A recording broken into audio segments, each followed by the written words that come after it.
যে খবরের দিকে এবার নজর রাখবো, এসএসসি অফিস অভিযানে উত্তেজনা। পথে 2025-এর এসএসসির নতুন পরীক্ষার্থীরা 7 দফা দাবিতে এসএসসি অফিস অভিযান। রাস্তায় বসে এইভাবে বিক্ষোভ করছেন তারা। কথা বলবো, অনুপ প্রতিনিধি রয়েছেন সঙ্গে। অনুপ, কি চলছে?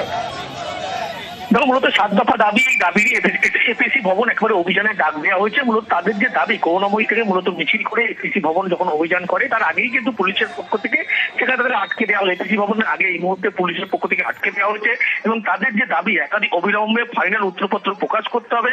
টেট 2023 এবং ফলাফল প্রকাশ, দীর্ঘদিন ধরে কিন্তু রেজাল্ট আটকে রাখার জন্য বিভিন্ন সমস্যার কথা তারা তুলে ধরছে ডেপুটেশন দিয়ে বলে আমাদের জানাচ্ছে। এবং যারা পরীক্ষার্থীদের দাবি দীর্ঘ সময় পেরিয়ে গেলেও এখনো পর্যন্ত পশ্চিমবঙ্গ প্রাথমিক শিক্ষা পর্ষদ কিন্তু কর্তৃপক্ষ 2023 এবং 25 প্রকাশ হয়নি। এবং এই অপ্রত্যাশিত বিলম্বের কারণেই এই পরীক্ষার্থী তারা কিন্তু আজকে এপিসি ভবন অভিযানে ডাক দেয়। 7 দফা দাবি নিয়ে তারা কিন্তু আজকে এপিসি ভবন অভিযানে ডাক দিয়েছে। এক, অবিলম্বে ফাইনাল উত্তরপত্র প্রকাশ করতে হবে।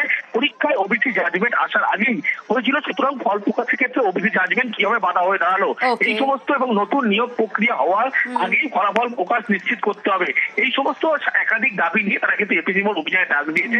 2025-এর নতুন এসএসসি যারা প্রার্থীরা তারা এই মুহূর্তে রাস্তায় বসে বিক্ষোভ করছেন। 7 দফা দাবি রয়েছে তাদের। অনুপ আমাদেরকে জানাচ্ছিলেন। অন্যদিকে আমাদের অপর প্রতিনিধি রৌনক রয়েছেন। কি ছবি ধরা পড়ছে রৌনক? এসএসসি ভবন থেকে 100 মিটার দূরে তারা অবস্থান বিক্ষোভ করছেন। তাদের তরফ থেকে বলা হচ্ছে তারা এসএসসি ভবনে এই মিছিল নিয়ে যেতে চাইছিলেন, পুলিশের তরফ থেকে বাধা দেওয়া হয় এবং ঠিক 100 মিটার দূরে তারা রাস্তায় বসে অবস্থান বিক্ষোভ করছেন।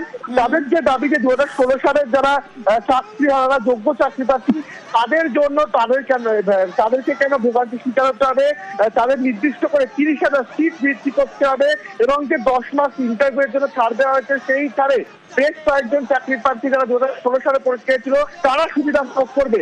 সেক্ষেত্রে এখান থেকে তাদের বঞ্চিত করাচ্ছে। একাধিক চারটি দাবি নিয়ে আজকে তারা অভিযানের ডাক দেয়। ইতিমধ্যে এসএসসি ভবন থেকে 100 মিটার দূরে বসে তারা অবস্থান বিক্ষোভ দেখাচ্ছেন এবং যতক্ষণ না পর্যন্ত চেয়ারম্যানের সঙ্গে তারা দেখা করতে পারছেন তারা অবস্থান বিক্ষোভ করবেন। পুলিশের কাছে তারা আবেদন করেছেন 5 জনের প্রতিনিধি দল ভেতরে গিয়ে এসএসসি যিনি চেয়ারম্যান রয়েছে ডেপুটেশন দিতে চান, এরকম তারা একটা আবেদন জানিয়েছে। এখনো পর্যন্ত সেই বিষয়ে কোনো কিন্তু প্রশাসনের তরফ থেকে বা পুলিশ প্রশাসনের তরফ থেকে কিছু বলা হয়নি। এখনো পর্যন্ত রাস্তার বসেই তারা অবস্থান বিক্ষোভ করছেন। 10 বছর ধরে রাজ্য সরকার নতুন এসএসসি পরীক্ষা নেয়নি। সুপ্রিম কোর্টের চাপে এবার নিয়েছে। এই যে নিয়েছে, যে সিট সংখ্যা ওরা দেখাচ্ছে সেই সিট সংখ্যায় আগের আমরা কোনো সাবজেক্টে দেখছি আগের থেকেও কমে গেছে এবং 10 বছরে যে হারে বাড়ার কথা সে হারে বাড়েনি। তো আমাদের আজকে যে দাবি, সিট সংখ্যা বাড়াতে হবে। 60-এর মধ্যে পরীক্ষা দিয়ে তারা 80-র মধ্যে রেজাল্ট পাবলিশ করছে। এটা কোনোদিনও আমাদের ভারতবর্ষে কোনো রাজ্যে এখন অবধি হয়নি। আর যে এই যে ভাইবাটা পুরোপুরি সিসি ক্যামেরার মধ্য দিয়ে প্রত্যেকে পাবলিশ, আমরা যেন জানতে পারি যে সে কিরকম ভাইবা দিয়েছে, সে কিরকম দিয়েছে। ওই ভাইবাই গিয়ে যে খেলা খেলবে সেই খেলায় আমরা পছন্দ না। আর এদিকে